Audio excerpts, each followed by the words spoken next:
हाम्रो यो विद्यालयलाई सुरुमा एउटा इन्टिग्रेटेड स्कुलको रूपमा यसलाई चाहिँ इस्टाब्लिस गरे हो र यो चाहिँ 1964 मा यो एउटा इन्टिग्रेटेड स्कुलको रूपमा यहाँ चाहिँ भिजन इम्पेयर्ड र साइटेड दुवैलाई चाहिँ नि सँगै राखेर पढाउन सुरु गरियो 1964 मा। अन्त यो विद्यालय 1956 मा इस्टाब्लिस भएको हो र पछाडि एउटा यसको राम्रो चाहिँ स्टोरी के छ भने एकजना इजाबेल लेडी फ्रम अमेरिका उहाँबाट आउनुभयो पिस कर्पको लागि। उहाँ पनि एउटा यस्तै भिजुअल इम्पेयर्ड नै हुनुहुन्थ्यो र उहाँले चाहिँ नि नेपालको बस्ने क्रममा यो विद्यालयमा आउनुभयो। उहाँले पिस कर्प भलिन्टियरको काम गर्नुभयो। त्यसपछि उहाँले के सोध्नुभयो भनेखेरि हाम्रो चाहिँ नि ब्लाइन्ड विद्यार्थीहरूलाई पनि सँगै राखेर पढाउँदाखेरि कस्तो हुन्छ भन्ने खालको उहाँको सोच आइसके पछाडि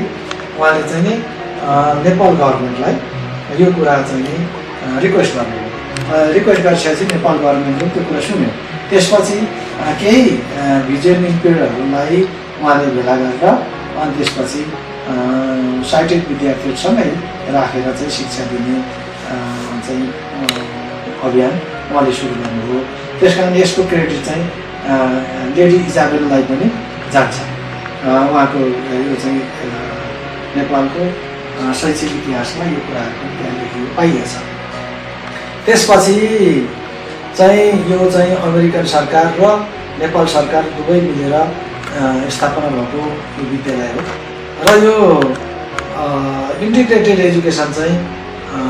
यो साउथ एसियामा एउटा प्र्याक्टिस हुँदाखेरि यो एउटा सक्सेसफुल्ली यो प्र्याक्टिस भएको चाहिँ त्यति बेलादेखि नै पाइएको हो र अहिले पनि स्टिल हामीसँग चाहिँ नि अराउन्ड 50 भिजन इम्पेयर्ड केही पार्सियल र केही फुल भिजन इम्पेयर्डहरू चाहिँ बसेर यहाँ पढ्ने गरेको पाइन्छ। हामीले नेपालकै एउटा शैक्षिक एउटा इतिहासमा ल्याब स्कुलको भिजन इम्पेयर्ड सेक्सन र यो इन्टिग्रेटेड एजुकेसन चाहिँ सक्सेसफुल्ली अगाडि बढेको नै पाइन्छ र अहिले पनि नेपालको एउटा मोडल स्कुलकै रूपमा यसलाई चाहिँ लिने गरेको छ र यसमा चाहिँ भिजन इम्पेयर्डहरूको पनि आकर्षण छ। तर के छ भने हामीसँग लिमिटेड कोटा छ।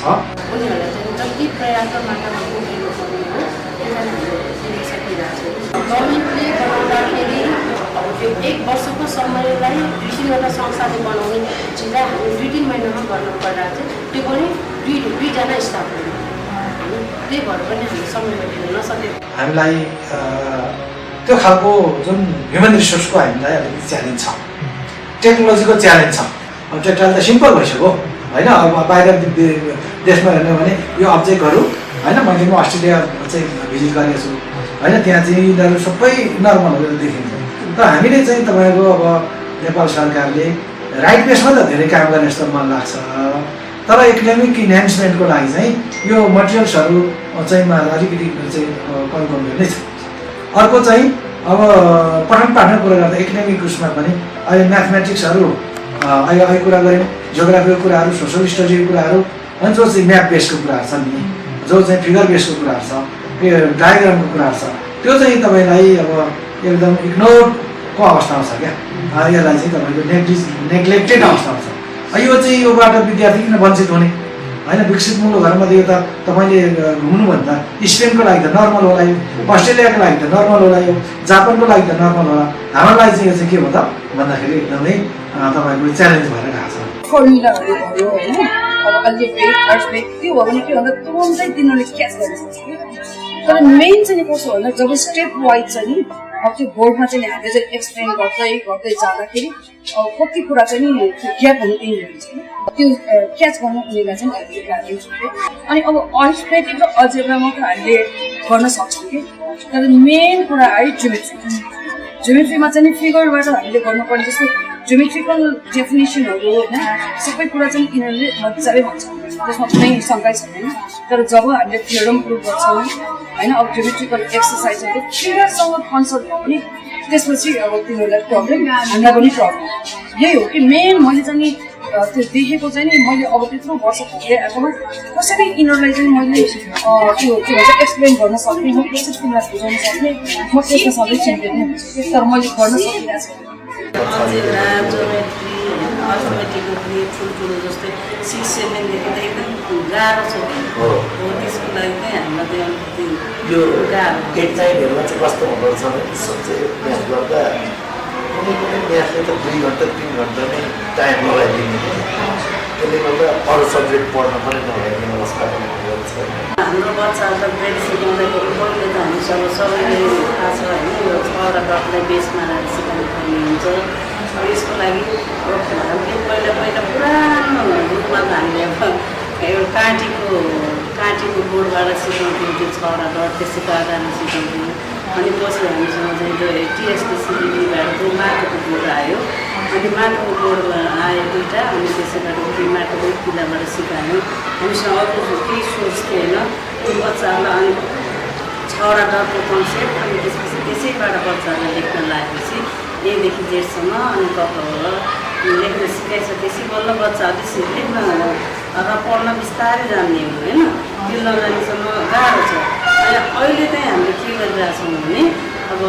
बिस्तारै अन्डाको क्यारेट ल्याएर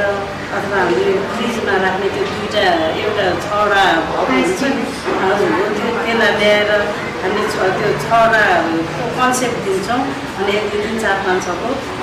कन्सेप्ट दिएर हामी सिकाउँछौँ बल राख्छौँ अनि बल राखेर सिकाउने गर्छौँ अनि अब यो अहिले जुन तपाईँहरूले लिएर आउनुभएको छ नि यो ब्रेल क्युब यो चाहिँ एकदम राम्रो छ यो 1 2 3 4 5 6 यस्तो हुन्छ यसैको आधारमा हामीले सिकाउन सकिन्छ बायाँपट्टि 1 2 3 हो दायाँपट्टि 4 5 6 हो भनेर हामीले एकदम सिकाउनु चाहिँ मिल्ने खालको एकदम राम्रो लाग्यो अहिले टेक्नोलोजीले धेरै कुराहरू लिएर आएको छ होइन अब त यो हाम्रो नेपालमा चाहिँ त्यति भित्रिसकेको अवस्था चाहिँ छैन कि बाहिर धेरै कुराहरू छन् हाम्रो नेपालमा खासै छैन र तपाईँहरूले जुन कुरा यहाँ लिएर आउनुभएको छ नि अनि यसको चाहिँ बच्चाहरूलाई धेरै सपोर्ट गर्छ जस्तो लाग्यो म त यस्तो एक्साइट कि मैले देखेँ है त्यो देखेपछि के भन्नु म पनि त्यो एकदम जति बेला नि मैले ब्रेल सिक्नलाई एउटा ट्रेनिङ पनि गरेँ तर प्र्याक्टिकलमा त मैले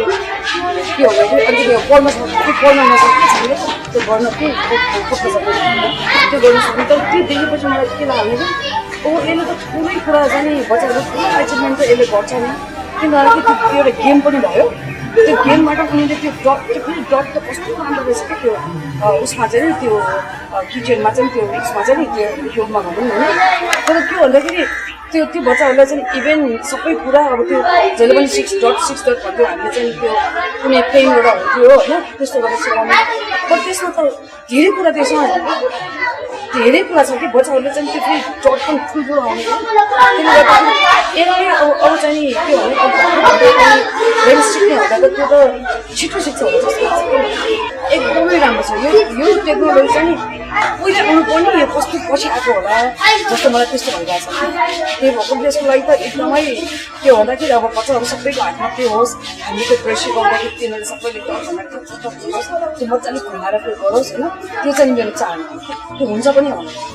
तर जे होस् यो भित्राउनु भने यो टेक्निकल कुरा यो टेक्नोलोजी भनेको त एकदम हेर्दाखेरि सिम्पल तर यसले ठुलै त्यो छ नि त्यसको रिभोल्युसन नै ल्याउने टाइपको छ त्यसको लागि के भन्छ नि थ्याङ्क यू भेरी मच अनि जसले त्योलाई चाहिँ प्रोभाइड गरिदिनु भयो भने उहाँहरूलाई मेनी थ्याङ्क्स अनि हामी चाहिँ के भन्दाखेरि उहाँहरूले त्यो बच्चाहरूले चाहिँ गरेर आएको पनि उहाँहरूले पनि देख्दाखेरि उहाँहरूले पनि अलिकति सेटिस्फ्याक्ट्री चाहिँ दिनुहोस् त्यो चाहिँ म चाहन्छु आज तपाईँले चाहिँ एउटा ब्रेल क्युब लिएर आउनुभयो होइन तपाईँले कति ठुलो काम गर्नुभएको छ यसले विद्यार्थीहरूलाई चाहिँ कति ट्रान्सफर्मेसनमा लान्छ भन्ने खालको कुरा चाहिँ आई क्यान इमेजिन रहेछ एजुकेसन विदाउट टेक्नोलोजी त नि